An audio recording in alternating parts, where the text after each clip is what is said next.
The man who sold time. The mysterious market stall. In the bustling city of Verona, where merchants called out their wares and carriages rumbled over cobblestone streets, there was a peculiar market stall that appeared only once a month. Unlike the others, this stall didn't sell fruits, spices, or jewelry. Instead, a weathered wooden sign above it read, "Time for sale."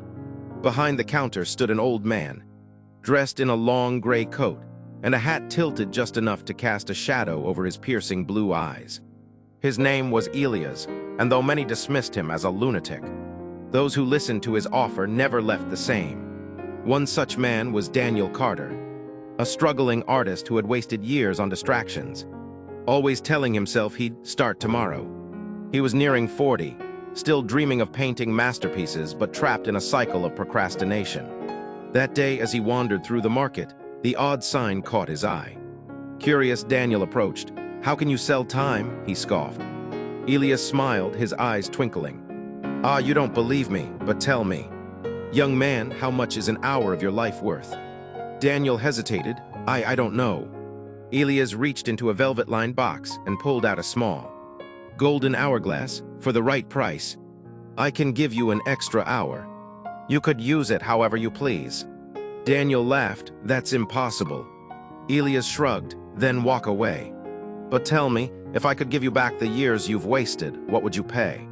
Daniel's smile faded. He thought about the hours he had spent on meaningless distractions, the unfinished paintings gathering dust in his studio. He sighed. "I'd give anything."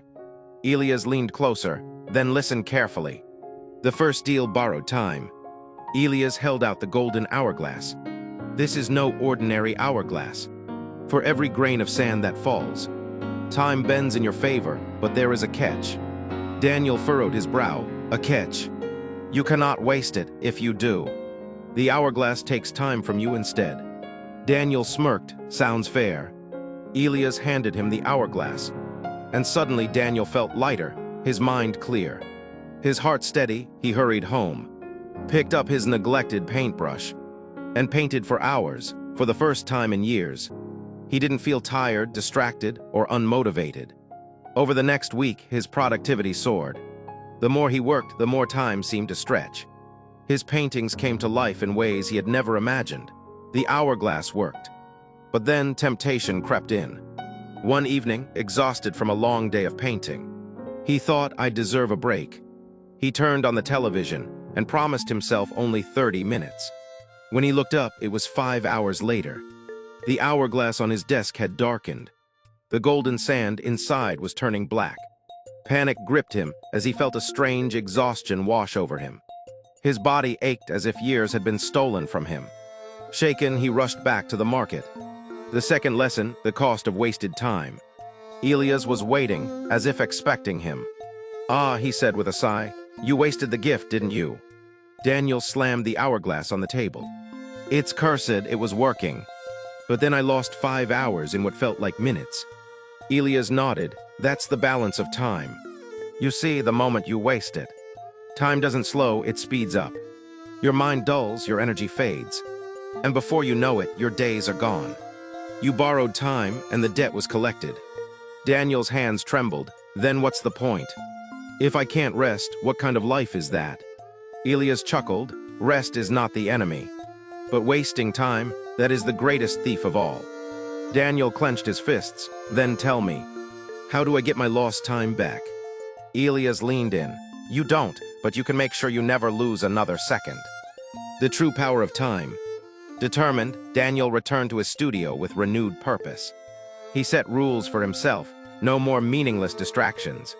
No more empty promises of tomorrow. He woke up at dawn and painted. He studied new techniques. He reached out to galleries, submitted his work, and pushed past the fear of failure. And something miraculous happened. The more he valued his time, the more life seemed to slow down. His days felt fuller, his mind sharper, his creativity boundless. He no longer needed the hourglass. His own discipline had become his magic. Years passed, and Daniel became one of the most celebrated artists of his time. His paintings hung in the finest galleries, his name spoken with admiration. People often asked him his secret. He would simply smile and say, I stopped selling my time for nothing. One day, long after his success, Daniel returned to the market out of curiosity. But Elias and his stall were gone. The only thing left was a single note tucked beneath a rock, written in elegant script.